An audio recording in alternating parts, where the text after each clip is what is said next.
Sushi here. நம்ம வந்து ஜென்ரேஷனா பார்த்துட்டு இருக்கோம். நெறைய படத்துலலாம் லைக் 60ஸ்லேருந்து படம்லாம் பார்த்தீங்கன்னா அதே தெரியும். நெறைய ரெஃபரன்சஸ் எல்லாம். ஆம்பள அப்படிதான் இருப்பான். நீ தான் அட்ஜஸ்ட் பண்ணி போணும். அவங்களுக்கு ஆஃபீஸில எவ்வளோ டென்ஷனோ, அத வந்து இங்க தானே காட்டுவான். அவனுக்கு வந்து இந்த பிரச்சனை, இந்த பிரச்சனை இருக்கும். எல்லாம் நம்ம தான் அட்ஜஸ்ட் பண்ணி போணும். அப்படின்னு அ அம்மா, மாமியார், அ மாமனார், அ சொந்தக்காரங்க, அம்மாவோட ஃப்ரெண்ட்ஸு, எதிர் வீட்டுக்காரங்க, பக்கத்து வீட்டுக்காரங்க எல்லாரும் சொல்றத கேட்டுருப்போம். ஒரு period of time. Like I'm talking about 80னா, இப்ப பாருங்க 40, 50 இயர்ஸா ஆர் லைக் ஈவன் 70 இயர்ஸா அத தான் கேட்டுட்டு இருந்தோம். ஆனா, இனிமேல் ஷிஃப்ட் அப்படியே ரிவர்ஸ் ஆக போகுது. பாருங்க. பார்த்துட்டே இருங்க. மென் வில் சே அப்பாலாம் சொல்லுவாரு. "அப்படிதான்டா இருக்கும். லைஃப்னா அப்படிதான் இருக்கும். அட்ஜஸ்ட் பண்ணி தான்டா போணும். ஆ அப்படிதான் எல்லா பொம்பளைங்க இப்படி தான் இருப்பாங்க. நம்ம தான் அட்ஜஸ்ட் பண்ணி போணும். ஃபேமிலி லைஃப்ன்னு ஒண்ணு வேணும்னா, நம்மளுக்கு ஒரு துணை வேணும்னா அப்படிதான் இருக்கும். அட்ஜஸ்ட் பண்ணி தான்டா போணும்." அப்படின்னு சொல்லுவாங்க. அ இத்தன வருஷ கணக்குமா டெக்கேட்ஸா நடந்தது என்ன தெரியுமா?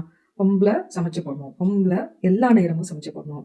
கேட்டோனே செஞ்சு குடுக்கணும். உடம்பு சரியில்லன்னா பார்த்துக்கணும். தலைவலின்னா இது பண்ணணும். அப்படின்னு எல்லாத்துக்கும் ஆ மென் வந்து விமன ஒரு வைஃப் எக்ஸ்பெக்டேஷனா வச்சது கூட ஒரு காரணமா இருக்கலாம். That is what is reversing.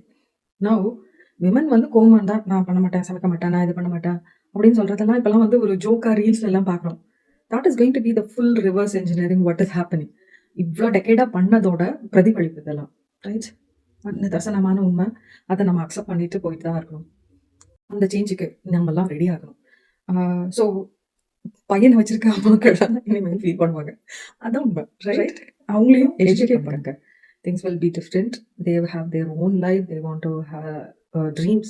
They have their own dreams. அந்த மாதிரி நிறைய ஆஸ்பெக்ட் இருக்கும். அதனால தான் அப்படின்னு புரிய வச்சா போதும். See, இதுதான் புரிதல். இந்த புரிதல் இப்படிதான் சேஞ்ச் வரப்போகுதுன்னா அதை அடாப்ட் ஆயிக்கிறோம்ல. எப்படி டிவியே இல்லாத காலத்துலேருந்து டிவிக்கு அடாப்ட் ஆனோம்ல. அந்த மாதிரி எல்லாமே ஒரு சேஞ்ச் தான். ஆனா அது எதோட ஒரு இன்வென்ஷனோ இல்ல ஒரு முன் வினையோட பலனோ ஒரு 70, 80 வருஷமா அந்த மாதிரி வினை இருந்ததுல, அதுக்கு ஒரு எதிர்வினை நடக்கும்ல. Every action has an opposite reaction. அதுதான் நடக்குது போதும். அந்த புரிதல் இருந்தா போதும்.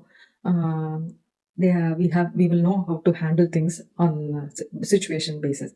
எல்லாரும் ஒரு தெளிவோட லைஃப்பை ஹேண்டில் பண்ணணுன்றது தான் மை ப்ரேயர் ஃபார் டுடே.